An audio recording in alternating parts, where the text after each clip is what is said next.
mais que a sombra, Ele é a substância.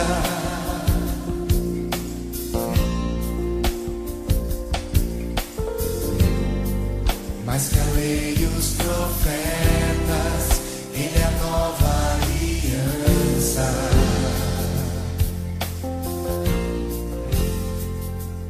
Ele é o resplendor da glória de Deus. Vamos orar.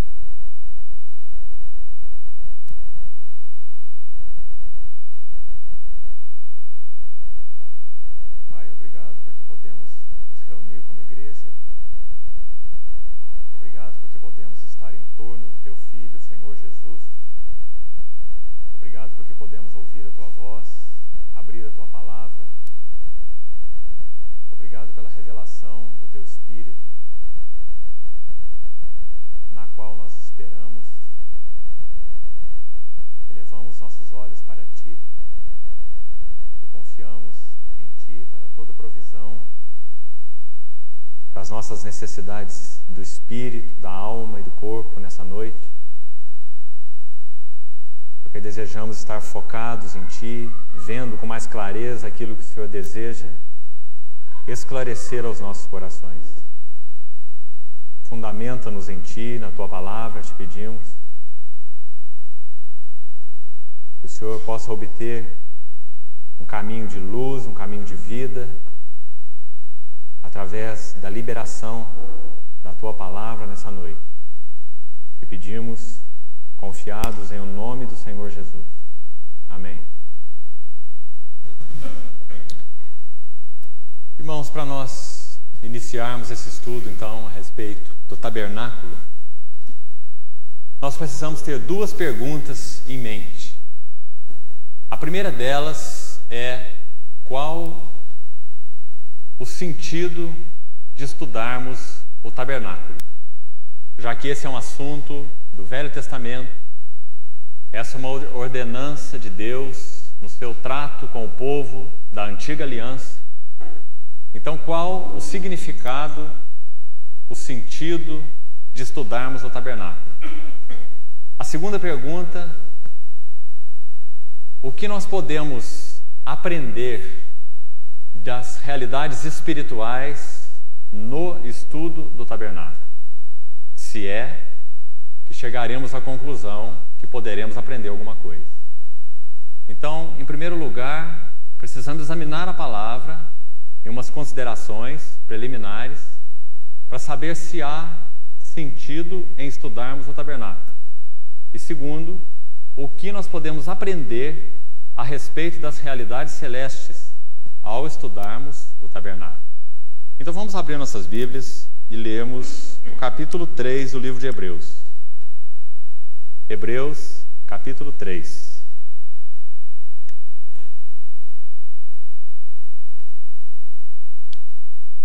Vamos ler a partir do verso 1, e esse é um texto fundamental para nossas considerações preliminares. Hebreus, capítulo 3, a partir do verso 1. Por isso, santos irmãos, que participais da vocação celestial, considerai atentamente o apóstolo e sumo sacerdote da nossa confissão, Jesus, o qual é fiel àquele que o constituiu, como também o era Moisés em toda a casa de Deus. Jesus, todavia, tem sido considerado digno de tanto maior glória do que Moisés, quanto maior honra do que a casa tem aquele que a estabeleceu. Pois toda casa é estabelecida por alguém, mas aquele que estabeleceu todas as coisas é Deus. E Moisés era fiel em toda a casa de Deus como servo, para testemunho das coisas que haviam de ser anunciadas. Ou talvez, uma expressão melhor, coisas que haviam de ser ditas, faladas. Cristo, porém, como filho, sobre a sua casa, a qual casa somos nós, se guardamos firme até o fim a ousadia e a exultação da esperança. Irmãos, prestem atenção nesse verso 5. Moisés era fiel em toda a casa de Deus como servo, para testemunho das coisas que haviam de ser anunciadas. Cristo, porém, como filho, sobre a sua casa, a qual casa somos nós. Então, nós respondemos as duas perguntas com esses dois versículos, de uma vez. Será que há um sentido em estudarmos o tabernáculo de Israel? Sim. Por quê? Porque, segundo a expressão do versículo 5 do capítulo 3, esse tabernáculo sobre o qual Moisés serviu a Deus como servo de Deus e foi fiel nesse serviço, esse tabernáculo que foi então passado a Moisés como uma maquete, um modelo, porque o Senhor diz a ele que ele deveria fazer tudo segundo o modelo que ele viu no monte e não ouviu no monte. Então nós vemos que quando o Senhor chamou Moisés no Sinai, ele mostrou a ele um arcabouço, uma planta do que então seria aquele edifício que então deveria ser executado em mínimos detalhes, como nós vamos ver no livro de Êxodo, na verdade durante todo o estudo. Moisés dificilmente poderia ter guardado, apenas ouvindo aqueles detalhes, tanto enunciado, tantos pormenores, tantas minúcias, tantos detalhes específicos, tanta ordenação a respeito de materiais para serem usados no tabernáculo, peles de vários tipos, metais de vários tipos. Cada objeto deveria ser forjado de uma maneira. Dificilmente ele poderia ter guardado isso se ele tivesse apenas ouvido. Na verdade, assim como o apóstolo Paulo no Novo Testamento, Moisés no Velho Testamento pode ser considerado muito singular na dispensação de Deus do Velho Testamento, assim como Paulo na dispensação de Deus do Novo Testamento. Paulo diz em Efésios que ele tem um discernimento no mistério de Cristo tão claro, que quando aqueles efésios lessem aquela carta que ele enviou, eles poderiam compreender qual era o discernimento de Paulo no que ele chamou de o mistério de Cristo. Lembra quando ele diz assim? Da mesma maneira, Moisés no Antigo Testamento, ele foi levado àquela comunhão com Deus durante 40 dias e 40 noites no Sinai, Êxodo 19, no qual o Senhor então pôde repassar ao espírito de Moisés, impregnar no espírito de Moisés, não apenas palavras, mas visão. A visão do tabernáculo de Deus, a visão do edifício de Deus, a visão do que o Senhor realmente desejou fazer desde antes de todas as eras. Aquele mistério que estava oculto dos séculos e das gerações, para Moisés foi revelado em figura, em sombra, através do modelo do tabernáculo. Assim como para Paulo foi revelado em realidade, através da revelação da pessoa do Cristo glorificado. E nele, o que concernia então a igreja como sendo o seu corpo. Por isso que em Efésios, Paulo diz assim: grande é este mistério, mas eu me refiro a Cristo e a igreja. Paulo tem a clareza dessa visão no Novo Testamento. Era isso que estava oculto em segredo no coração de Deus antes de todas as eras. Ele diz em Romanos, aquele mistério guardado em silêncio nos tempos eternos. Romanos capítulo 16, final do capítulo. Esse foi Paulo. Moisés, ele teve uma revelação de Deus concernente ao mesmo mistério, Cristo e a igreja. Só que o que faz a diferença é que para Moisés esse mistério foi revelado em tipos, em sombras, em figuras, em alegoria, em parábola. E nós vamos examinar alguns versículos em Hebreus para que isso fique muito claro para nós, para que essas duas perguntas sejam desde o início respondidas. Será que há então sentido em estudarmos o tabernáculo de Israel? Aquele não é o tabernáculo da igreja, aquele é o tabernáculo de Israel. O nosso Senhor Jesus, diz o livro de Hebreus, nem lá entrou. Claro, naquele templo, não é? Depois esse tabernáculo foi erigido posteriormente como um templo, não é isso? Primeiro por Salomão, depois foi reconstruído. Na época do Senhor, aquele templo já reconstruído. O Senhor não era nem mesmo um descendente de Levi, então ele não era um sacerdote, e ele nunca teve nada a ver com aquele serviço sacerdotal do primeiro templo, ou do primeiro tabernáculo, não é assim? Então será que tem sentido para nós que somos um povo redimido pelo Senhor, desse Filho, segundo o capítulo 3 de Hebreus, que é fiel sobre a casa que somos nós, a casa que é a igreja, da qual aquela casa, o tabernáculo, era apenas uma figura? Será que tem sentido estudarmos aquela primeira casa? E então, a segunda pergunta: será que nós podemos aprender do estudo dessa primeira casa a respeito da segunda casa, que é a igreja? Então veja que Hebreus 3 nos localiza muito bem com relação a essas duas perguntas. Quando diz assim no verso 5, Hebreus 3, 5: Moisés era fiel em toda a casa de Deus como servo, preste atenção nessa frase importante, para testemunho. Então os irmãos vejam que o Espírito Santo dá muito significado ao tabernáculo de Israel. Diz que aquela primeira casa seria uma casa assim passageira. Por quê? Porque aquela casa seria um testemunho de coisas que deveriam ser ditas, segundo o contexto maior de Hebreus, de coisas maiores, ou de coisas melhores, ou de coisas superiores, como diz o livro de Hebreus. Mas antes que essas coisas superiores ou melhores se revelassem, Deus deu a Moisés com detalhes uma visão, um discernimento do significado, da beleza, do que ele intentou desde a eternidade fazer com um povo eleito, separado, redimido, para então ser a sua casa. Então Moisés e Paulo.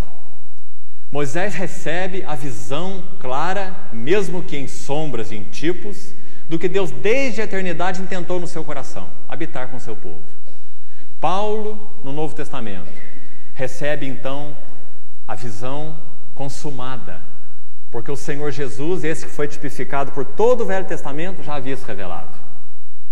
Esse do qual Moisés mesmo era um tipo, Arão também era um tipo, desse único Cristo, esse Filho de Deus, que morreu, que ressuscitou, que ascendeu aos céus, que cumpriu todas as coisas necessárias para que esse propósito eterno do coração de Deus pudesse ser realizado. Esse propósito que Moisés viu na figura, na sombra, no tipo, na parábola, no símbolo. Quando o Senhor Jesus cumpriu toda essa realidade que Moisés viu lá na figura, então Paulo, por revelação do Espírito, ele diz em Coríntios, se referindo a ele mesmo, que um homem em Cristo foi arrebatado até o terceiro céu. Você se lembra? E ouviu coisas inefáveis que não é lícito ao homem referir. E ele diz que essas visões e revelações do Senhor eram inefáveis, eram grandiosas. Então ele pôde nos trazer assim um esqueleto, quando ele escreve as suas epístolas, do que ele viu, com muita clareza, com relação agora ao cumprimento daquilo tudo que Moisés e todos aqueles tipos e símbolos do Velho Testamento pré-anunciavam. Então esses dois homens são muito singulares no trabalhar de Deus, Moisés e Paulo. Testemunho das coisas que haviam de ser ditas. E o versículo 6 nos ajuda a responder a segunda pergunta. Se então tem sentido estudarmos o tabernáculo porque ele é testemunho das coisas que deveriam ser ditas? Então, quando olhamos para ele e olharmos em detalhes, nós podemos ver, através da luz do Novo Testamento, da luz da revelação de Cristo no Novo Testamento, nós iremos ver detalhes da figura, do tipo, do símbolo, do que Moisés viu com tanta clareza, que a luz do Novo Testamento, ela se tornará então multifacetada para nós. Nós iremos ver através dos símbolos do Novo Testamento, do Velho Testamento, com a luz do Novo Testamento, detalhes tão significativos que muitas vezes nós temos dificuldade de ver até no próprio Novo Testamento. Porque, irmão, muitas vezes uma figura fala mais do que muitas palavras. Então, há expressões da pessoa de Cristo, da obra de Cristo e do relacionamento de Cristo com a igreja, o seu povo, que são tão ricos no tabernáculo, que quando nós tomamos a luz do Novo Testamento e fazemos brilhar lá no Velho Testamento, nós vamos ver detalhes que, quem sabe, lendo apenas o Novo Testamento, não seriam tão claros para nós. Os irmãos compreendem isso? Nós vamos ver os princípios da comunhão, do relacionamento com Deus no Novo Testamento, por exemplo, através dos símbolos do Velho Testamento com tanta clareza, que nós então poderemos contemplar esses princípios do Novo Testamento com mais profundidade, com mais beleza, por causa das figuras do tabernáculo. Então, através do versículo 6, nós respondemos essa segunda pergunta. Cristo, como Filho, é fiel sobre a sua casa, a qual casa somos nós. Então, será que nós podemos aprender das realidades celestes estudando o tabernáculo? Sim. Porque veja que da mesma forma que Moisés foi fiel naquela casa que era figura, Cristo é fiel nessa casa que é a realidade. Então, nós observando o trato de Deus através de Moisés com aquela primeira casa, nós teremos muito a ver e muito a aprender sobre os tratos de Cristo com a sua casa, a qual casa somos nós, a sua igreja. A realidade do que aquele tabernáculo tipifica. Então nós temos respondidas essas duas perguntas, então nós vamos poder prosseguir. Vamos ler mais alguns textos de Hebreus e vermos algumas expressões importantes que ainda vão nos ajudar mais um pouquinho com relação a esse sentido, ao significado do estudo então do tabernáculo. Vamos avançar um pouquinho mais aqui em Hebreus para o capítulo 8. Abra no capítulo 8 de Hebreus. Preste muita atenção nesses textos. Vamos ler a partir do verso 1. Ora, o essencial das coisas que temos dito é que possuímos tal sumo sacerdote. No contexto do capítulo 7, ele está se referindo a Cristo, né? Que se assentou à destra do trono da majestade nos céus. Veja que ele se refere a Cristo então, não é a Arão, né? Como ministro, ou servo, ministro, a mesma coisa, servo, do santuário e do, agora, verdadeiro tabernáculo. Essa palavrinha verdadeiro tabernáculo não contrasta com, a palavra verdade aqui não contrasta com mentira ou com falsidade. Não está dizendo que o verdadeiro tabernáculo é a igreja, da qual Cristo é o Filho e é o Senhor. E o tabernáculo de Israel era falso. Não. A palavra verdadeiro aqui contrasta com sombra. Verdadeiro aqui significa que tem conteúdo. Verdadeiro aqui significa que tem realidade, que tem corpo, que tem realidade. É como o corpo e a sombra, não é? Você tem o sol assim por trás de você, seu corpo e a sua sombra. A sombra não é você. Se alguém pisar na sua sombra, você não vai gritar de dor, não é? Mas você precisa do corpo para que você tenha a sombra. A sombra não é o corpo, mas a sombra reflete algo do corpo. A sombra não é o corpo nítido, mas a sombra tem os contornos do corpo. Assim é o tabernáculo. Então, irmãos, essa palavra verdadeiro significa que tem o conteúdo real, que tem o conteúdo real. Cristo é ministro do santuário que tem o conteúdo real. Qual o santuário que tem o conteúdo real? Qual? A igreja, não é?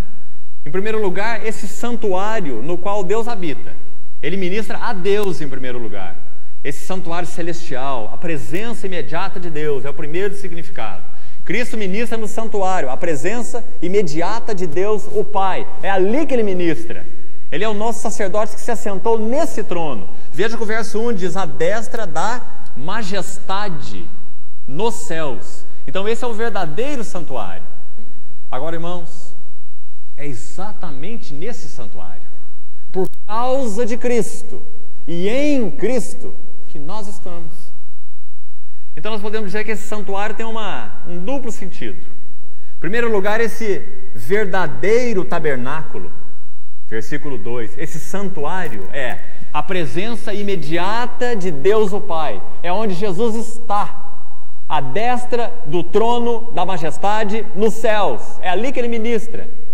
Por isso o capítulo 7 diz que nós temos um sacerdote que vive para interceder por nós, e por ele nós chegamos a Deus, porque ele ministra ali, na presença imediata de Deus. Ele não ministra aqui na terra, ele está aqui pelo seu Espírito, mas o Senhor Jesus Cristo, ressurreto, glorificado, está na presença imediata do Pai, nesse verdadeiro tabernáculo, destra da majestade nos céus, e nele, e por ele, nós também estamos na mesma presença imediata. Então Jesus é um sacerdote que ministra ao Pai e que ministra a nós. Por isso ele é intercessor. Ele ministra ao Pai a respeito de nós. Pelo seu sangue nós temos acesso ao Pai. Nós estamos purificados, perdoados, justificados, santificados e até glorificados, como Paulo diz em Romanos, por causa de tudo que ele realizou. Ele ministra ao Pai, nós estamos perfeitos. Colossenses não diz isso? Nele estais perfeitos. Nele estais aperfeiçoados, não falta nada. Você já tem um reino melhor, um reino inabalável, promessas melhores, um sacerdote superior, um santuário superior, um reino superior, não é? Então ele ministra ao Pai de forma completa. Nele nós estamos aperfeiçoados, mas ele também ministra a nós, porque ele é intercessor ou pontífice, aquele que faz a ponte. Então ele também ministra a nós. Então esse santuário, por um lado, é a presença de Deus, por outro lado é a própria igreja, o próprio corpo de Cristo, ao qual ele se uniu como cabeça. Precisamos muito compreender isso para que nós tenhamos luz no tabernáculo. Porque o tabernáculo vai nos falar do que então? Deixa eu separar em 3 aspectos aqui. Poderíamos dizer 2, mas vamos usar 3. O tabernáculo vai nos falar, em primeiro lugar, da glória da pessoa de Cristo. Nós vamos ver a glória da pessoa de Cristo brilhar por todo o tabernáculo. Essa é a primeira intenção de Deus, porque tudo que ele faz é para revelar a glória do seu Filho. Nele convergem todas as coisas. Segundo aspecto, conjugado ao primeiro, a glória da obra consumada de Cristo na cruz, no Calvário. O tabernáculo vai brilhar a glória da obra de Cristo. Então você vai ver aquela tenda toda branca cercando o átrio, mas você vai ver uma porta multicolorida. Aquela porta fala que nós temos um acesso à habitação de Deus, porque Cristo é o nosso sacerdote, né? Porque ele realizou uma obra sacerdotal. Então, desde o lado de fora do tabernáculo, você já vê não só a pessoa, mas vê a obra. Ele é profeta, sacerdote e rei, azul, púrpura, carmesim. Nós vamos ver detalhes depois.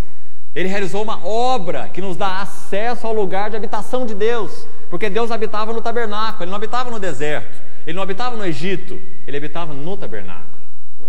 Então, o segundo aspecto, a glória da obra de Cristo. Irmão, esses 2 temas, na verdade são um, pessoa e obra de Cristo. Paulo diz, nós pregamos a Cristo, e este, crucificado, pessoa e obra, não é? São o maior tema do Novo Testamento. Não há outro tema maior de Mateus ao Apocalipse, e nem de Gênesis ao Apocalipse. Esse é o maior tema da Bíblia. Na verdade é o único tema. Os outros são conjugados a ele. A glória da pessoa e da obra de Cristo. Então é essa primeira dupla, né, de lições importantes que nós precisamos ter em mente quando estudamos o tabernáculo. Senão ele não tem significado. Agora está faltando um terceiro elemento. Nós vamos ver no tabernáculo a glória da relação de Cristo com o seu povo. Por isso que Paulo diz, na sua revelação clara que teve de Cristo, né, como já falei em Efésios, que esse mistério que estava guardado no coração de Deus desde os tempos eternos é um grande mistério, né? E ele explica em 2 palavras, ele diz, grande é esse mistério. Qual é o mistério? Mas eu me refiro à Cristo e a igreja. Então o que nós vamos ver no tabernáculo? O mistério de Cristo, ou o mistério de Deus, para colocar as palavras mais precisamente. O mistério de Deus, que é Cristo e a igreja. Grande mistério. Então nós vamos ver a glória da pessoa e obra de Cristo. E vamos ver as glórias da relação de Cristo com o povo que Ele redimiu, a igreja, a sua igreja. Por isso, por exemplo, quando estudarmos a bacia de bronze, você vai ver os sacerdotes se lavando, você vai ver por que aquela bacia era feita como era, por que a água, por que o bronze, qual o significado daquilo. E você vai ver que fala não apenas de Cristo nos purificando, mas fala que na nossa relação com Deus, nós precisamos desses elementos para manter o nosso andar puro e santo na presença dele. Então o tabernáculo vai nos falar não apenas da pessoa e obra de Cristo, mas da igreja também, ou das relações de Cristo com o povo que ele redimiu. Grande mistério, Cristo e a igreja. Tá certo? Vamos prosseguir um pouquinho mais nesse texto de Hebreus 8. Nós paramos então no versículo 2, para explicar o que seria ser ministro do santuário e do verdadeiro tabernáculo. Tá certo? Que o Senhor erigiu. Veja bem, aquele tabernáculo foi Moisés que erigiu, mas o verdadeiro é o Senhor que erigiu. Qual tabernáculo que ele erigiu? Lembra de João 2? O Senhor olhando para o templo de Herodes e falando assim: destruí este templo e eu o reconstruirei em quantos dias? 3. E eles não entenderam. Mas que absurdo, esse templo levou anos para ser reconstruído, como ele poderia reconstruir em 3 dias? E João explica dizendo assim: mas ele, Jesus, se referia ao templo ou ao santuário do seu corpo. Esse é o verdadeiro santuário, o santuário do seu corpo. O Senhor erigiu. Quando que ele erigiu esse templo? Quando ele morreu e ressuscitou. Então ele conduziu muitos filhos à glória, né? Então os irmãos vejam quanta luz, através do livro de Hebreus, nós obtemos das figuras do Velho Testamento, né? Hebreus é o livro que mais lança luz sobre o nosso assunto, o tabernáculo. O livro de Êxodo, o livro de Levítico, né? Então o final do verso 2 diz: o Senhor erigiu e não o homem, esse verdadeiro tabernáculo. Pois todo sumo sacerdote é constituído, presta atenção aqui, para oferecer assim dons como sacrifícios. Por isso era necessário que também esse sumo sacerdote tivesse o que oferecer. Ora, se esse ele aqui é Jesus, se você olhar o contexto, se ele estivesse na terra, nem mesmo sacerdote seria, porque ele não é filho de Levi, ele é da descendência de Judá, tá certo? Visto existirem aqueles que oferecem os dons segundo a lei. Agora, na verdade, onde eu queria chegar, verso 5. Os quais, esses sacerdotes aí, que oferecem os dons segundo a lei, essa linhagem levítica, os sacerdotes, presta atenção no verso 5, eles servem, eles ministram, como? Em figura e sombra. Que lindas palavras, irmãos. Mas não parou aí. Figura e sombra do quê? Das coisas celestes. Os irmãos veem a importância disso? Figura e sombra das coisas celestes. A nossa relação com Cristo é predestinada, predeterminada antes da fundação do mundo. Ela é uma relação espiritual, ela é uma relação celeste. Quando aqueles sacerdotes ministravam lá no tabernáculo, eles ministravam em figura e sombra dessa verdadeira relação, ministravam em figura e sombra dessa verdadeira pessoa que iria se revelar, o próprio Senhor Jesus. Então veja que tudo no tabernáculo vai falar da glória da pessoa de Cristo que ainda ia se revelar, da glória da obra que ele iria realizar na cruz do Calvário, da qual aquele altar do holocausto é uma figura. O altar do holocausto é uma figura da cruz de Jesus. E também uma figura da igreja e das relações desse Cristo que fez essa obra com o povo pelo qual ele fez essa obra, o povo que ele redimiu. Então eles ministravam em figura e sombra das coisas celestes. Assim como foi Moisés divinamente instruído quando estava para construir o tabernáculo, pois diz ele: vê que faças todas as coisas de acordo com o modelo. outra palavra importante. Aparece em Êxodo várias vezes. O modelo que te foi mostrado no monte. Então, irmãos, essas seriam umas considerações que nós precisamos ter como um fundamento antes de entrarmos no assunto do tabernáculo. Mas existem mais considerações. Nós vamos usar toda essa reunião só para essas considerações. E não vamos entrar hoje no assunto propriamente dito do tabernáculo. Porque sem esses fundamentos, nossa compreensão será muito limitada. Então, para resumir o que eu já coloquei até aqui e procurar ser bem didático com os irmãos, saiba que o estudo do tabernáculo tem sentido porque ele é testemunho do que Deus então iria revelar em Cristo.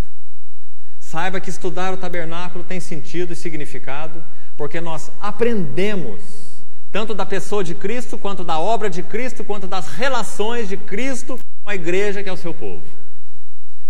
E saiba que quando o Senhor estabeleceu na sua dispensação então da velha aliança, o tabernáculo, Ele estava desejando, acima de tudo, revelar aquilo que estava guardado em mistério no seu coração. Um Deus que deseja ter comunhão com um povo escolhido, um povo redimido. Então eu queria ler mais alguns textos em Hebreus e depois nós vamos para o livro de Êxodo um pouquinho, para continuar lançando mais alguns fundamentos para nos ajudar. Capítulo 9 agora de Hebreus. Vamos ler só o verso 9. Se os irmãos observarem de 1 a 8, no capítulo 9 de Hebreus, versos de 1 a 8, todo esse contexto ele está falando do tabernáculo. Ele começa dizendo, olha, a primeira aliança tinha preceitos de serviço sagrado e o seu santuário, o quê? Terrestre. Aí ele vai descrever, a gente não vai entrar nisso agora, né? Descreve todo o santuário terrestre, o tabernáculo. Agora o versículo 9 é o que nos interessa no momento. É isto. Isto o quê? O tabernáculo. Tudo que ele descreveu de 1 a 8. Ele diz, é isto. Uma parábola.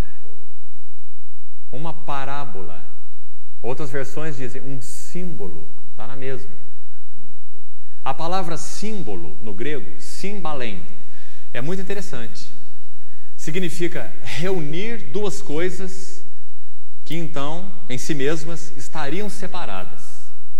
Então, quando você vê, por exemplo, um símbolo de um time de futebol, quando você olha aquele símbolo, você então une aquela ideia àquele time, né? Então, um símbolo visa fazer isso, ele reúne duas coisas que então estariam separadas, estariam desconectadas. O símbolo ele faz aquela união, não é? Esse aqui é aquele time que pratica esse esporte, não é? Então o símbolo ele reúne, a finalidade do símbolo é essa, reúne, agrupa as ideias num único ponto focal.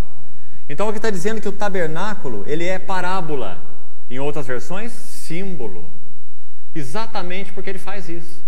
Ele reúne nele mesmo aquilo que Deus deseja nos falar a respeito desse mistério que ele guardou em silêncio. E que antes dele revelar plenamente no seu filho, ele faz então um prenúncio. Ele faz um anúncio fragmentário, sim, mas muito rico, muito significativo. Parábola para a época presente. Outra expressão interessante. No capítulo 8 nós vimos figura e sombra, não é? Lemos lá capítulo 8, versículo 5, né? Os quais ministram em figura e sombra. No capítulo 9, versículo 9, parábola. Vejam quantas expressões aplicadas ao tabernáculo. É figura, é sombra, é parábola. No capítulo 3 nós vemos, é testemunho, não é? Testemunho das coisas que haviam de ser anunciadas. Olha no capítulo 9 ainda, versículo 18. Vamos ver alguns versos a partir do 18. Pelo que nem a primeira aliança foi sancionada sem sangue, porque havendo Moisés proclamado todo o mandamento segundo a lei, a todo o povo, tomou o sangue dos bezerros e dos bodes com água e lã, tinta de escarlate e sopo, e aspergiu não só o próprio livro, como também todo o povo, dizendo, este é o sangue da aliança, a qual Deus prescreveu para vós outros. Igualmente também aspergiu com sangue o tabernáculo e todos os utensílios do serviço sagrado. Verso 21, então, diz: aspergiu o tabernáculo. Na verdade, se você procurar a conexão desse texto, desse versículo com Êxodo, você vai ver que ele aspergiu o altar do holocausto. Porque, na verdade, o altar era como um símbolo de todo o tabernáculo, né? Era o primeiro móvel, era a porta de entrada. Ele aspergiu os chifres do altar, com o sangue do cordeiro que ele imolou, e depois ele derramou o restante do sangue na base do altar, e com isso ele purificou o altar. Figuras, né? Aspergiu com sangue o tabernáculo e todos os utensílios do serviço sagrado. Verso 22, com efeito quase todas as coisas segundo a lei se purificam com sangue, e sem derramamento de sangue não há remissão. Agora ele vai entrar na realidade de toda essa simbologia. Preste atenção, versículo 23. Era necessário, portanto, que as figuras das coisas que se acham nos céus. Como o livro de Hebreus usa palavras ricas, né? Está dizendo que o tabernáculo e tudo que nele contém são figuras de coisas que se acham nos céus. Irmão, que coisa importante. Que coisas são essas? Pela palavra coisas, está incluído tudo que eu coloquei aqui. São figuras, em primeiro lugar, da pessoa do Senhor Jesus, figura da obra do Senhor Jesus, figura do relacionamento de Jesus com o povo que ele iria remir pelo derramamento do seu sangue, como diz o verso 22. Ele iria redimir pelo derramamento do sangue. Então, essas são as coisas celestes que o autor se refere, né? As figuras das coisas que se acham nos céus se purificassem com tais sacrifícios, esses de bodes, de novilhos, não é? Porque são figuras das coisas que se acham nos céus. Agora, olha que interessante essa expressão no verso 23. Mas as próprias coisas celestiais, com sacrifícios a eles superiores. O que você acha que significa nesse versículo a expressão as próprias coisas celestiais? Significa que no capítulo 3, versículo 5, o autor se referiu com Cristo como Filho sobre a sua casa, a qual casa somos nós. Essas são as próprias coisas celestiais. É esse povo que o Senhor escolheu desde a eternidade para habitar com Ele, uma família de filhos, uma noiva para o seu filho, uma família para o Pai, um templo para o Espírito. Esse povo que Ele escolheu para ter comunhão e habitar com Ele e nele. Figura das próprias coisas celestiais. Então, que lindo era esse tabernáculo, porque ele era figura de nós, não é? Figura desse nosso Senhor, da sua obra e desse povo que Ele separou para comunhão com Ele. As coisas celestiais deveriam ser então purificadas, final do verso 23, com sacrifícios a eles superiores. Palavrinha-chave de Hebreus, superiores, né? Mostrando que Cristo então é quem realizou a purificação dessas coisas celestiais, essas que têm realidade, sua casa, né? Aí no verso 24 então diz: porque Cristo não entrou em santuário feito por mãos, tabernáculo de Israel, que era figura do que tem realidade, figura do verdadeiro, eu já expliquei, né? Figura do que tem a realidade. Porém, Cristo entrou no mesmo céu. Olha aí a explicação do capítulo 8, que eu já dei para os irmãos. Cristo entrou no mesmo céu. Então esse mesmo céu é o verdadeiro santuário. E o que é céu? Céu é apenas um lugar geográfico? No livro de Hebreus, significa a presença imediata de Deus, onde Deus o Pai habita, na Shekinah de Deus. Foi lá que Jesus entrou. Ele ascendeu aos céus. Ele não apenas ultrapassou as nuvens e foi encoberto dos olhos dos discípulos, mas ele ascendeu aos céus e ministra na presença imediata de Deus. Esse é o verdadeiro tabernáculo, não é? Por um lado. Por outro lado, esse Cristo então, ele nos constituiu o verdadeiro tabernáculo onde Deus habita, porque ele é então o mediador. Ele nos fez introduzir, adentrar no tabernáculo de Deus, a presença de Deus. Por ele nós temos acesso ao Pai, não é assim? Nós entramos então num verdadeiro tabernáculo, na comunhão com Deus, por um lado, mas isso não é todo o Evangelho, isso é metade do Evangelho. Nós entramos na comunhão com Deus, mas mais do que isso, Deus entrou em nós e nos fez o seu santuário, não é? Então por isso que o versículo 24 diz: Cristo não entrou no santuário feito de mão seguro do verdadeiro, porém entrou no mesmo céu, para comparecer agora por nós, olha a expressão aqui, diante de Deus. Esse é o verdadeiro tabernáculo, não é? Então esse é um aspecto. O outro aspecto, entrando lá, ele nos constituiu morada de Deus, não é? Tabernáculo de Deus, casa de Deus. Então ele ministra com relação a Deus e ele ministra com relação a nós. Ele nos representa diante de Deus perfeitamente e ele traz Deus para habitar em nós. Por isso ele é mediador, intercessor, né? Até o versículo 24 então. Então os irmãos vejam quantos textos em Hebreus que trazem palavras importantes sobre o significado do tabernáculo. É testemunho, é figura, é sombra, é parábola, não é? 4 expressões.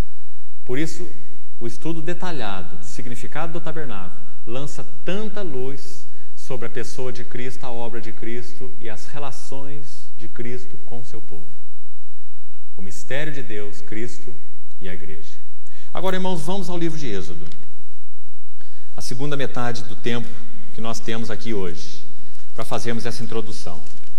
Abra sua Bíblia em Êxodo, por favor. Vamos dar uma olhadinha rápida nesse livro, ainda para nos ajudar nos fundamentos, antes de entrarmos no tabernáculo. Primeiro que você pode dividir esse livro, abra no capítulo 18 desse livro. Na verdade, abra no 19. Até o capítulo 18, até o final do 18, esse livro tem um primeiro foco. A partir do capítulo 19 até o 40, esse livro tem um segundo foco. É muito importante colocarmos isso, porque nós vamos encaixar o tabernáculo dentro do livro de Êxodo. Senão ele vai ficar desconectado. Até o capítulo 18, a ênfase do livro de Êxodo é libertação. É claro, né? Aquele povo começa a sua história ali, através dos 70 que desceram da terra, desceram do Egito, aliás, desceram de Canaã, para a terra de Gósen, no Egito, a terra de Jacó. E aquele povo proliferou ali naquela terra, separada para a habitação deles, 70 pessoas, constituíram uma grande nação, mas escravizada. Então o Senhor chama Moisés, liberta, capítulo 12, o sangue do Cordeiro da Páscoa é derramado, passado nas vergas da porta, pelo lado de fora, a carne do cordeiro é comida, não é assim? Capítulo 12, libertação. Eles saem para o deserto, passam pela nuvem, Miriam toma aquele tamborim, adora a Deus pela libertação, naquele cântico de libertação. Depois Moisés em Êxodo 15, naquele lindo cântico, grande cântico também, de libertação. Então toda a ênfase dos 18 capítulos primeiros é a libertação. Libertação pelo sangue. A partir do capítulo 19, muda a ênfase, mas permanece o sangue. Queria que os irmãos notassem isso, porque é muito importante. Nós vamos ver sangue pelo tabernáculo todo. Você vai ver sangue no altar do holocausto, que é a porta de entrada. Você vai ver que aqueles utensílios todos, como já li em Hebreus, eles são purificados com sangue. E você vai ver que lá na Arca da Aliança, que é o extremo oposto, né? Você tem o sangue lá no início, altar do holocausto. E você tem o sangue lá no final, no propiciatório, que era aquela tampa da Arca da Aliança. Não é assim? Sangue no começo, sangue no fim, não é? Assim como você tem o cordeiro em Gênesis, o cordeiro em Apocalipse.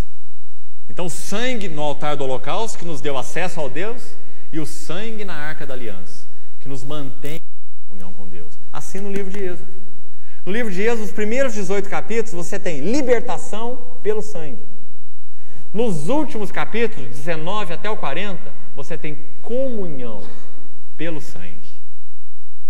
Agora eu queria mostrar isso para os irmãos com mais clareza, através essas duas ênfases com mais clareza, através de alguns textos. Observe então.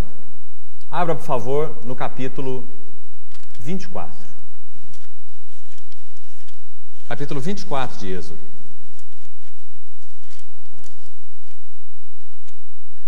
Vamos ver pela ordem que eu citei. Vamos abrir no capítulo 12 então primeiro, para vermos pela ordem. Capítulo 12 de Êxodo primeiro. Só o versículo 13. Olha o que diz, Êxodo 12, versículo 13.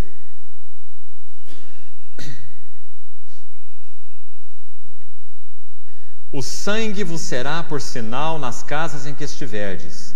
Quando eu vir o sangue, passarei por vós. Sentido de Páscoa, né? Passar por cima.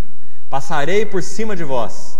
E não haverá entre vós praga destruidora quando eu ferir a terra do Egito. Quando eu vir o sangue, passarei por cima.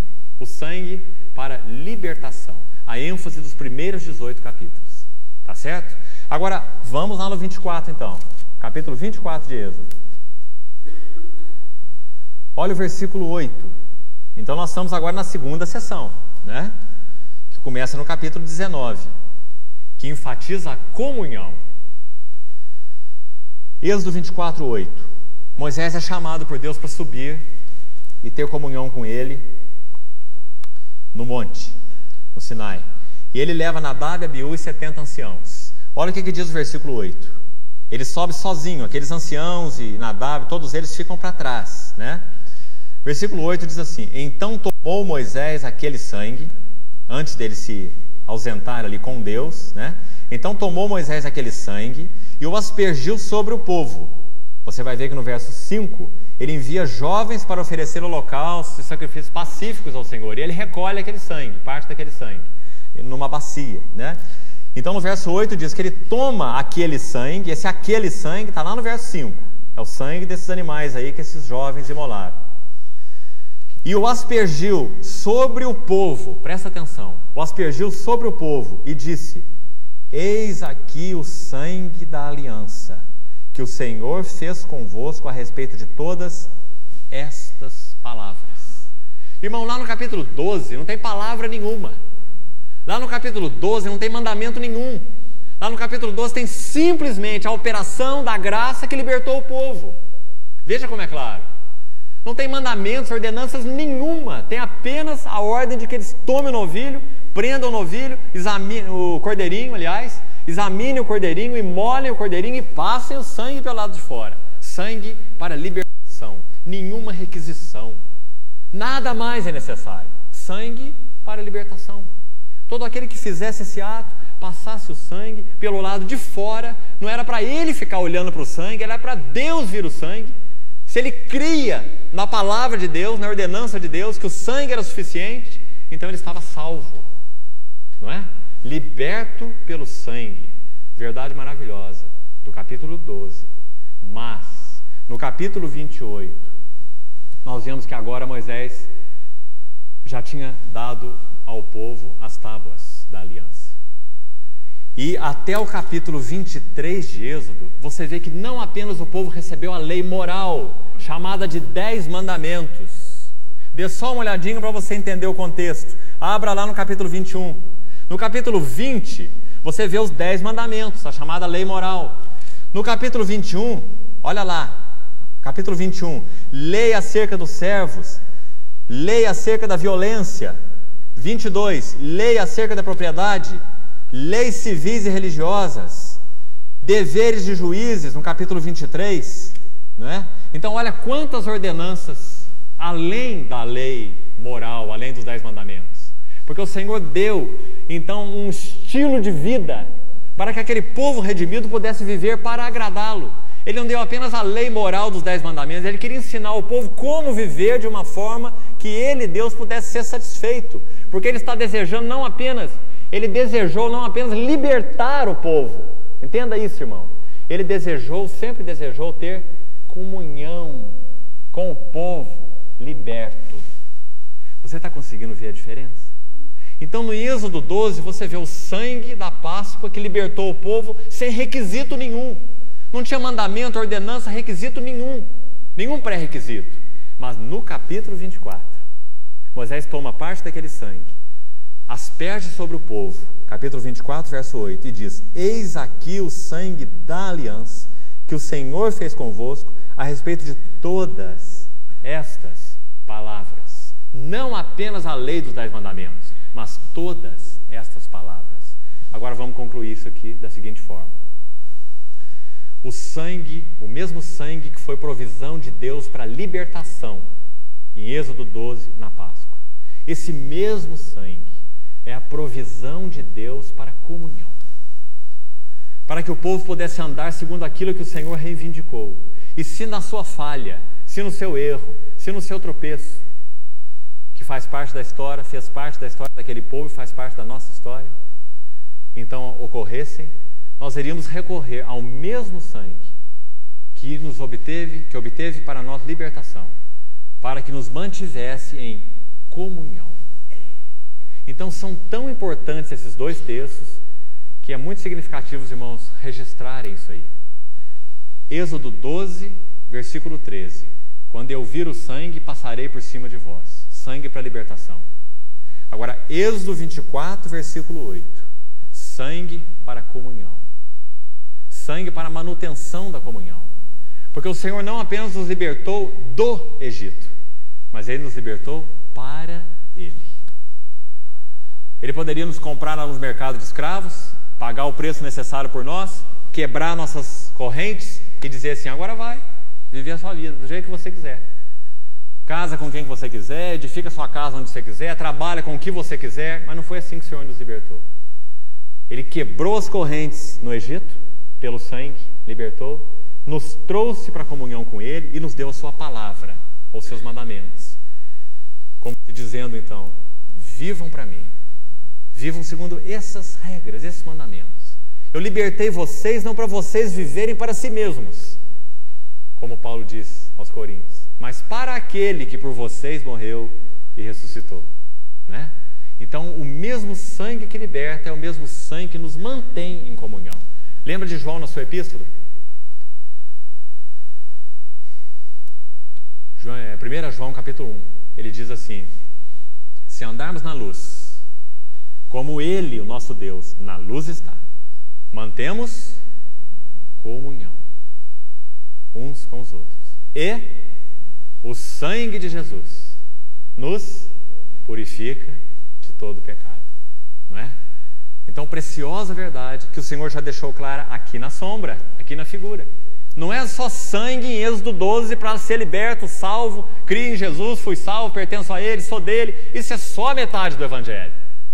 A outra metade é esse Deus que nos libertou da nossa escravidão ao mundo, ao pecado, ao diabo, à carne, ao egocentrismo, não é? A uma vida escrava de nós mesmos, viver para mim, por mim e para mim.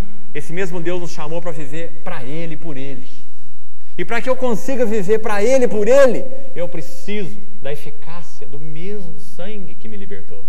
Se eu falho em viver por Ele e para Ele, eu tenho recurso. Qual recurso? O mesmo sangue. Então Moisés toma aquele sangue assim, asperge o povo e diz assim, eis aqui o sangue da aliança. Interessante que o Senhor Jesus, quando Ele institui a ceia, lá em Mateus 26, por exemplo, Ele usa a mesma palavra que Moisés usou, só que Ele acrescenta uma palavrinha a mais. Ele acrescenta a palavrinha nova. Lembra? Ele toma o cálice e fala assim, este é o sangue da nova aliança, né? Porque agora ele estava trazendo a realidade espiritual. Esse é o sangue da nova aliança, não é? Derramado em favor de muitos para a remissão de pecado. Mas aqui no deserto ele já fez a mesma provisão. Ele não apenas libertou pelo sangue, mas quando Ele deu a sua palavra, deu as suas ordenanças, vocês vão viver assim, vão se comportar assim, vocês vão ter propriedade assim, vão andar de forma social e civil assim. Deu várias leis, como já falei, no 21, no 22, no 23. O povo então tinha todos aqueles mandamentos de Deus, e eles iriam falhar, assim como nós falhamos, mas eles teriam a provisão do sangue da aliança. Quando eles falharem, eles deveriam ter uma única base de confiança. Quando falhassem, o sangue da aliança. Deus fez aliança. Eles deviam recorrer de novo a esse sangue, o sangue que nos purifica de todo pecado. Então, irmão, nós precisamos ver o livro de Êxodo dentro desse contexto. E precisamos ver o tabernáculo dentro desse contexto do livro de Êxodo. Agora deixa eu mostrar de uma outra forma para os irmãos, para a gente encerrar. Você pode dividir o livro de Êxodo também através de mais duas palavras. Você pode dividir o livro de Êxodo através das palavras santidade e comunhão. E não apenas libertação e comunhão, como já coloquei. Eu queria mostrar para os irmãos onde que esse quadro se encaixa, para que depois vejamos o tabernáculo com mais clareza. Olha só como que o livro de Êxodo nos apresenta esse Deus que quer ter comunhão com o homem, segundo esse modelo de comunhão que ele mostrou no tabernáculo. É um Deus santo, santidade, que quer ter comunhão com esse homem que ele redimiu, mas para que esse Deus santo tenha comunhão com esse homem pecador que ele redimiu, essa comunhão tem que ser segundo um modelo, como ele disse para Moisés, o modelo que te foi mostrado no monte. Qual modelo? Cristo, a obra de Cristo, e então aqueles princípios do relacionamento de Cristo com a sua igreja. Nós não vamos ter comunhão com o Deus Santo, ou com a santidade de Deus, com o Deus Santo, de qualquer maneira. Nós vamos ter comunhão com o Deus Santo de acordo com o modelo que nos foi mostrado no monte. Os irmãos veem a importância disso? Em resumo, nós vamos ver muitos detalhes nos outros estudos, mas em resumo, nós só podemos ter comunhão como povo pecador com o Deus Santo através da pessoa do mediador, o Senhor Jesus. Ele é o meio. Essa pessoa que realizou essa obra. E essa pessoa que realizou essa obra nos deu princípios de comunhão. Por isso a gente tem o altar, e tem a bacia com água para se lavar, tem o candelabro, tem a mesa de pães, os pães da proposição, tem o altar do incenso. Tudo isso são princípios de comunhão. O altar de incenso fala de um princípio de comunhão, a mesa dos pães um outro princípio de comunhão, o candelabro um outro princípio de comunhão, a bacia de bronze um outro princípio de comunhão. Então nós vamos ver os detalhes, esses princípios de comunhão de Cristo com o seu povo. É segundo esse modelo. Você não pode seguir um outro modelo. Lembra de Caim? Caim quis adorar a Deus segundo o seu modelo. O seu modelo era lavrar a terra, suar bastante, produzir o melhor que pudesse. O melhor, não era o pior, era o melhor. E levar o melhor para Deus. O Senhor olhou para aquilo e falou assim: o seu coração se desagradou de Caim e da sua oferta. Porque Ele não quer o melhor de nós. Onde na Bíblia está escrito que Deus quer o melhor de nós? Ele não quer o melhor de nós. Ele quer tudo de nós. Então quando Abel imola aquele animal e oferece o quê? A gordura, as primícias. O que Abel está dizendo? Abel está dizendo: Senhor, eu não tenho nada que eu possa fazer capaz de te agradar. Como o irmão dele pensou, Caim. Lavrando, suando, batalhando e fazendo o melhor, ele podia agradar. Mas Abel viu que não. Abel disse que não era o suor, não era o melhor, nada podia agradá-lo. Então ele imolou um animal inocente, como se dizendo assim: Senhor, nada pode te agradar, a não ser uma vida sem pecado. E eu, Abel, eu tenho pecado. Então como que eu posso te agradar? Eu não posso. Então eu vou imolar esse animal e oferecer ao Senhor, porque ele é inocente. E quando Abel imolou aquele animal, foi a primeira figura clara do sacrifício de Cristo na cruz. Depois daquele anúncio de Gênesis 3, né? Ele imolou o animal. Por isso que em Hebreus diz que o sangue de Abel, ele fala coisas superiores. Que depois de morto, ele ainda fala. Porque ele teve essa convicção que a comunhão com Deus só poderia ser feita e mantida por iniciativa do próprio Deus. Que ele nunca poderia alcançar essa comunhão por ele mesmo. Abel viu assim, mas Caim não. Os irmãos, vejam como é importante isso. Então o estudo do tabernáculo vai nos ajudar nos princípios de comunhão. É segundo o modelo.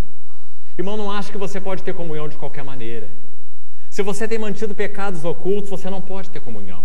Se você tem andado na obstinação do teu próprio coração, você não pode ter comunhão. Se você quer dar conta da sua própria vida, vivendo para você mesmo, você não pode manter comunhão. Porque há princípios para a comunhão. Mas se você pecar, você pode ter comunhão. Não é impressionante? Às vezes você vai fazer o melhor e não vai ter comunhão. Mas se você pecar, você pode ter comunhão. Desde que você reconheça o teu pecado e confesse o teu pecado. Não é? O caminho de Deus é diferente do caminho do homem. Isso não significa que o Senhor está mandando você andar em pecado. É óbvio, porque Ele é o Deus Santo. Mas Ele está dizendo que Ele não quer o teu melhor. Ele quer a tua comunhão, mediante o modelo que Ele estabeleceu. Né? Então, irmão, se você dividir o livro de Êxodo assim, santidade e comunhão, você vai ficar muito impressionado também. Vou colocar rápido para você, que só tem 5 minutos. Olha lá, na reunião a gente continua um pouquinho nessas considerações preliminares, mas eu quero completar um pouquinho dessa ideia hoje. Se você abrir o livro de Êxodo no capítulo 3, considerando aqui a primeira ênfase do livro, que seria santidade, Êxodo capítulo 3, bem rápido, abra por favor, versículo 2, você vai ver que o anjo do Senhor aparece a Moisés, irmãos conhecem muito bem essa passagem, o anjo do Senhor aparece a Moisés naquela sarça que ardia, aqui diz no versículo 2, numa chama de fogo. Olha que progresso mais interessante. Nós vamos ver aqui o progresso da revelação, tanto da santidade de Deus, quanto do desejo de comunhão que Ele tem. Então, com relação à santidade, primeira ênfase do livro de Êxodo, você vê Ele se revelando a Moisés no capítulo 3 numa chama. É uma chama, irmão. É só uma chama de fogo naquela sarça, que ardia e não consumia. Agora vai no capítulo 13 de Êxodo. Capítulo 13, versículo 21. No capítulo 3, então, uma chama de fogo. Fala algo da santidade de Deus. Porque quando Moisés se achega para aquele arbusto, aquela sarça que ardia, o que ele ouve do Senhor? Tira as sandálias dos pés, porque o lugar em que estás é terra santa, é santo, tá vendo? Então a primeira revelação da santidade de Deus, uma chaminha, um arbustozinho pegando fogo, uma chama da santidade. Olha no capítulo 13, versículo 21. O Senhor agora ia adiante do povo que Ele libertou pelo Cordeiro da Páscoa, né? No capítulo 12. Agora no capítulo 13, verso 21. O Senhor ia adiante deles durante o dia numa coluna de nuvem para os guiar pelo caminho e durante a noite numa coluna de fogo. Agora ele já tem mais uma expressão mais ampla desse Deus santo. Por isso o livro de Hebreus diz assim, o nosso Deus é um fogo consumidor, não é? Então agora a coluna de fogo. Deus, presta atenção, irmão, por que estamos vendo esses detalhes? Para falar do tabernáculo, será que tem alguma coisa a ver? Tem tudo a ver. Para que nós vejamos que a comunhão do tabernáculo é a comunhão com Deus santo, o Deus que nos fulmina com um olhar. Como nós podemos ter comunhão com esse Deus que nos fulminaria com um único olhar?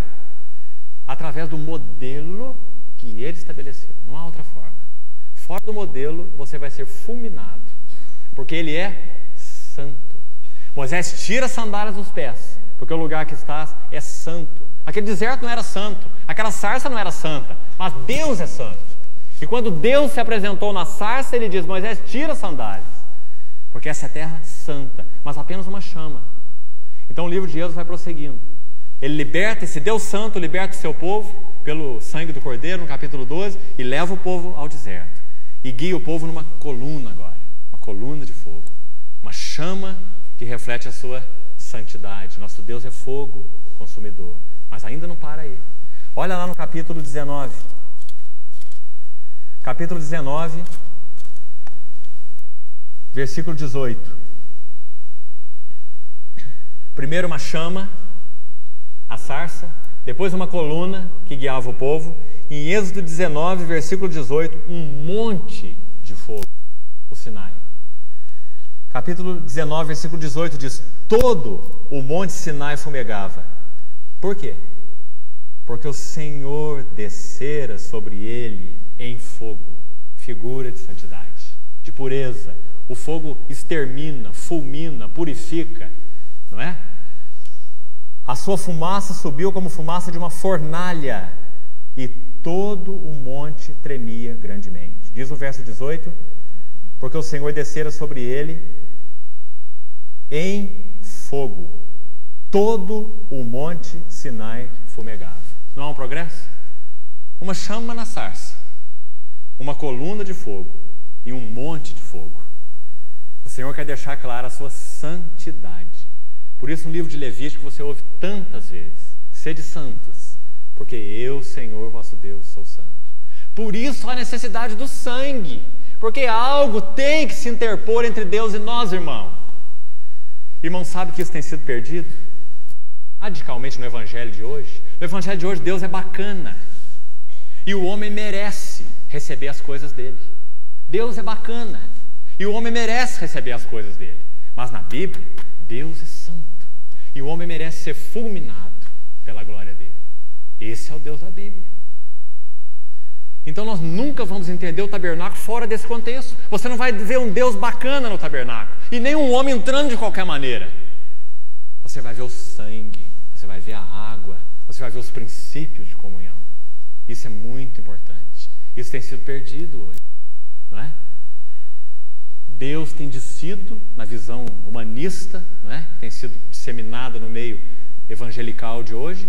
Deus tem descido ao nível do homem e o homem subido a esse nível de Deus. Os dois estão par a par, né? Mas não é assim. Então, essa é a primeira ênfase de Êxodo, santidade. Mas, irmãos, não para aí. Se parasse aí, nós podíamos ir embora, não é? A outra ênfase qual é? Comunhão. Esse Deus Santo quer ter comunhão. E agora eu vou citar alguns textos rapidamente, então, para nós terminarmos por hoje. Comunhão. Abra no capítulo 19. Olha se essa questão da comunhão também não é crescente, maravilhosamente revelada no livro de Êxodo. E a gente vai ver, então, claramente isso através do tabernáculo.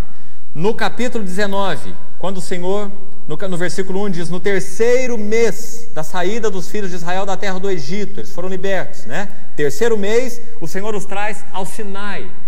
Aí no verso 4 ele diz assim, olha, tendes visto o que fiz aos egípcios, como vos levei sobre asas de águias e vos cheguei, o quê? A mim. Primeira linda expressão. Esse Deus Santo, da chama, da coluna, do monte de fogo, é o Deus que trouxe esse povo a si mesmo. Cheguei a mim, não é? Primeira expressão, então, é o chamado desse Deus Santo para que esse povo redimido tenha comunhão com Ele. Ele não libertou esse povo para que esse povo vá viver de qualquer maneira, mas Ele libertou esse povo do seu cativeiro para Ele mesmo, para si mesmo. Então vos cheguei a mim. Versículo 5, se ouvirdes minha voz, sereis a minha propriedade. Olha que palavras preciosas de comunhão. Versículo 6, vós sereis para mim um reino de sacerdotes e uma nação santa. Não é? Comunhão. Agora, irmão, no capítulo 25, abra bem rapidamente. Eu vou voltar daqui na próxima reunião. Vou citar apenas para completar a ideia por hoje. Capítulo 25, se você ler de 1 a 9, o capítulo 25, você vai ver que esse Deus não está apenas lá no Sinai, falando assim para o povo, olha, eu vos tirei do Egito e eu vos fiz chegar a mim, agora escutem a minha voz, e se vocês ouvirem a minha voz, vocês serão nação santa. Não, não, Deus é mais prático, as coisas de Deus são mais tangíveis. Então o que ele pede no capítulo 25? Me façam um santuário. Lindo, não é? Lá no Sinai, no capítulo 19, que você acabou de ler, não tem santuário nenhum. Ele só está dizendo, ouvir a minha voz, obedecer a minha palavra, vocês me serão um povo, nação particular. Mas agora ele quer mais. Ele quer mais. Ali ele está no Sinai. Mas agora ele diz, eu quero um santuário. Me façam um santuário. Tragam ofertas voluntárias para mim e me façam um santuário. Segundo o modelo que foi mostrado no monte. Então o povo começa a fazer o santuário no capítulo 25. E lá no capítulo 40.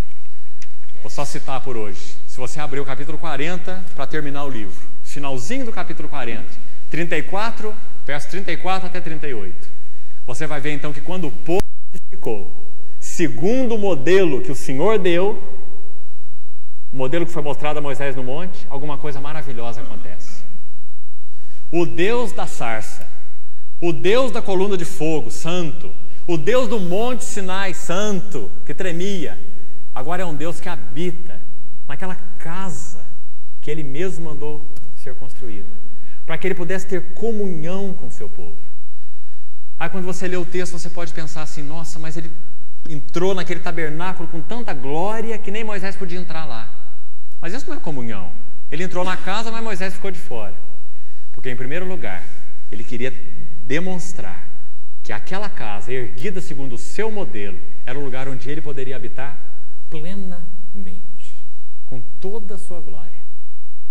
Paulo, quando ora aos Efésios, ele diz assim, que compreendendo a altura, largura, profundidade, conhecendo o amor de Cristo, nós como casa de Deus, igreja, seremos tomados de toda a plenitude de Deus. E a Ele seja a glória na igreja e em Cristo Jesus. Não é? Isso está acontecendo aí em Êxodo, em sombra, em figura. Então depois, quando você entra no livro de Levítico, imediatamente depois do texto que você tem aí, você começar a ler Levítico, você vai ver o Senhor dizendo assim: todo homem que me quiser trazer oferta, Ele está chamando para dentro do tabernáculo. No final de Êxodo, Ele está dentro, toda a sua glória está dentro do tabernáculo, Moisés está fora. Ninguém pode entrar, nem Moisés aguentaria entrar, porque ele é santo. Mas ele quer ter comunhão. Então o livro de Levítico começa assim: todo homem que quiser trazer oferta, traga e ofereça. Livro de Levítico, chamando para a comunhão. Irmãos, é nesse contexto que nós vamos encaixar o tabernáculo. O Deus Santo que chama para a comunhão. Se nós perdermos essas duas ênfases, nós não entendemos o tabernáculo. Então que o Senhor nos ajude. Na próxima reunião, nós vamos prosseguir a partir daqui. Vamos orar. Pai, desejamos, assim como Moisés te pediu, podermos ver um pouco mais da glória do Senhor na face de Cristo. Precisamos, Senhor, que na nossa visão o Senhor retorne ao seu lugar e nós retornemos ao nosso lugar. Faça com que aos olhos do nosso espírito a glória da santidade, da beleza do Senhor possam estar claras, brilhantes. E a nossa verdadeira condição de pecadores possa também estar muito clara. Mas, Senhor, não apenas isso. Nós queremos também que o Senhor abra com mais luz para nós o relacionamento de comunhão que o Senhor sempre intentou ter conosco. O seu desejo de habitar e andar entre nós, sermos o seu povo e o Senhor ser o nosso Deus. Pedimos que através desse estudo o Senhor possa clarear mais para nós essas verdades, Senhor, para que como igreja nós possamos ser verdadeiramente lugar do teu descanso, lugar do teu regozijo, da tua alegria, da tua habitação. Que nós sejamos um povo santo, assim como o Senhor é santo. Um povo que anda em comunhão, segundo os moldes de comunhão que o Senhor estabeleceu. Nos ajuda a compreender com mais clareza, Senhor. Nós precisamos da tua ajuda. Nós confiamos em Ti.